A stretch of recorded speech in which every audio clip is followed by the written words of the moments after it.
Hi, Rachel. I'm glad to see you're back again. I was looking forward to this next session.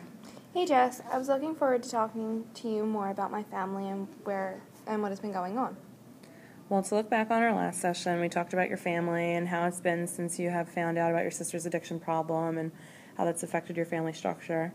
We also started to touch base with some stipulations and boundaries that were set in part with your schooling, particularly with the praxis testing and that you had to take. And we also talked about your relationship with your parents, and I wanted to get more into why you were more distant with your father.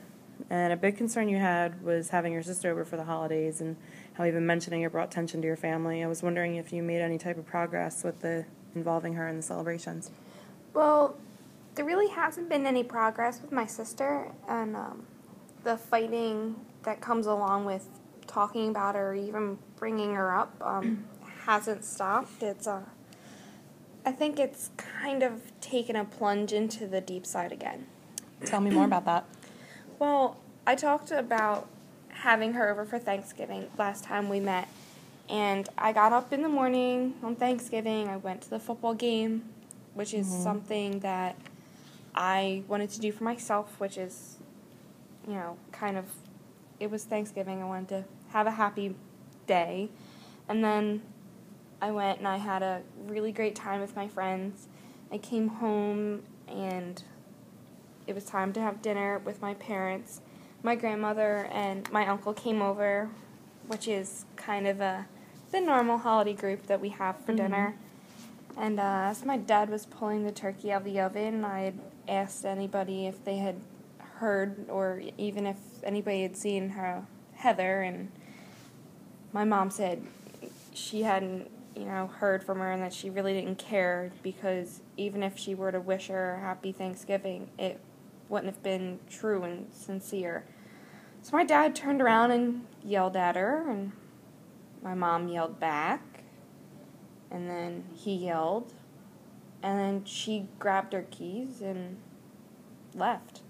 I got yelled at after she left for ruining Thanksgiving. And then I left looking for my mom, and I was really pissed at my father for blaming me for ruining the holiday. Wow, it sounds like you had a stressful holiday. How did all this make you feel? To start, horrible, stressed, pissed, and hurt. I mean, here it is, Thanksgiving Day, and time to give thanks for, friends and family. The turkey's being pulled out of the oven and being carved, and I'm out looking for my mom, who didn't take her phone with her because she didn't want to be found, and the places I normally go for when her and my father fight, she wasn't in those places. Did you ever get a hold of her? No, she came home really late that night and slept on the couch. Well, I know that you and your father already don't have a close relationship. How has this further affected your relationship with them? It has put even more of a strain on it. I feel like no matter what I do, we will never have a good relationship, and I mean, him and my sister have a great relationship. I keep telling my boyfriend that one day when I do move out, he's going to be the reason, because me and him, I feel like we'll never see eye to eye, or he will never see me as someone who just wants to have a fair chance as being his daughter. Sounds like all you really want out of your father is for him to see that you want to be part of his life as his daughter, his other daughter, but I feel like you don't think that he will ever see you as an equal to your sister. Yeah, I don't want to be daddy's little princess like Heather is. I just want to be seen as his daughter, not as my mom's daughter, like I feel like I get looked at like. He's always hard on me, and I feel like I will never amount to what he wants me to be. Sometimes I feel like it's just because his father, when he was alive, treated him like he was no good. Do you think this is like a family pattern? What do you mean? Well, his father treated him like he would never amount up to anything, and now he's kind of treating you the same. Well, I kind of see where you're going there. I mean, it could be a continuation of actions. I mean, that is how he was raised and what he's used to. Now that he's used to it, maybe that's how he feels like he should treat me.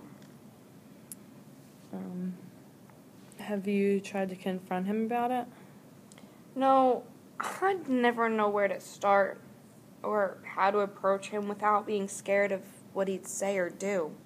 Well, you could try to ask him in like a roundabout way to like not stir up any hostility. Like if he realizes that he's treating you like the way his father treated him, and maybe if he doesn't realize it, you could like ask him how he felt when his father treated him harshly, and you could tell him that this is the way he makes you feel when he's treating you bad. I guess it's worth a try.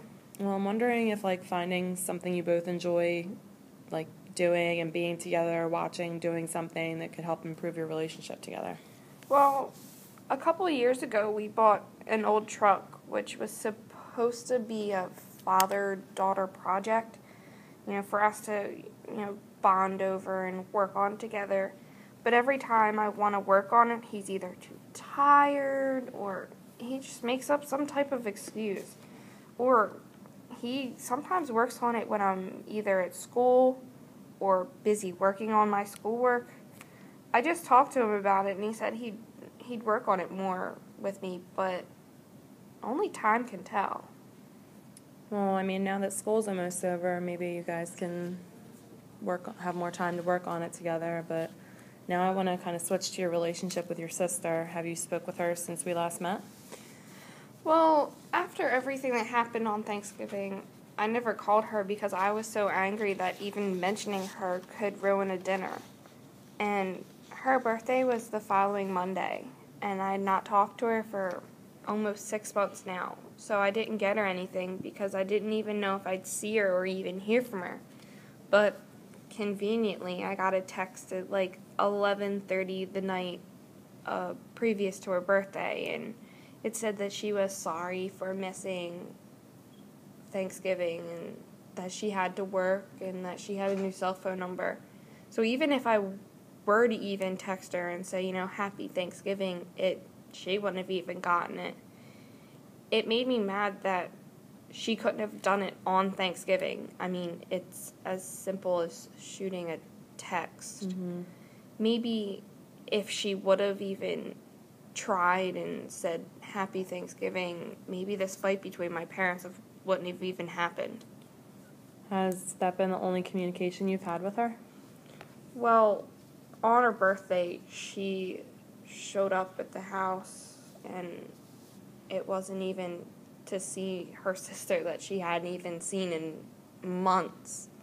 And, I mean, she didn't even come to see me. She wanted stuff from the house that she still had there. How did it feel having her in the house? To be honest, it was really awkward. It was her birthday, for starters, and I hadn't gotten her anything. And I was still really mad at her because of the whole Thanksgiving thing, and then it made me more angry to know that she wasn't there to see me, but just to get things. And when she did ask what was going on in my life, what was new, I told her that school was winding down and that graduation was coming up on the 19th, and she didn't even say anything. Like, it went right over her head, in one ear, out the other. I didn't get a congratulations. I'm so proud of you, sis. What are you doing for it? Are you having a party? Are you going out to dinner afterwards? I got nothing. Well, if I were you, I'd be like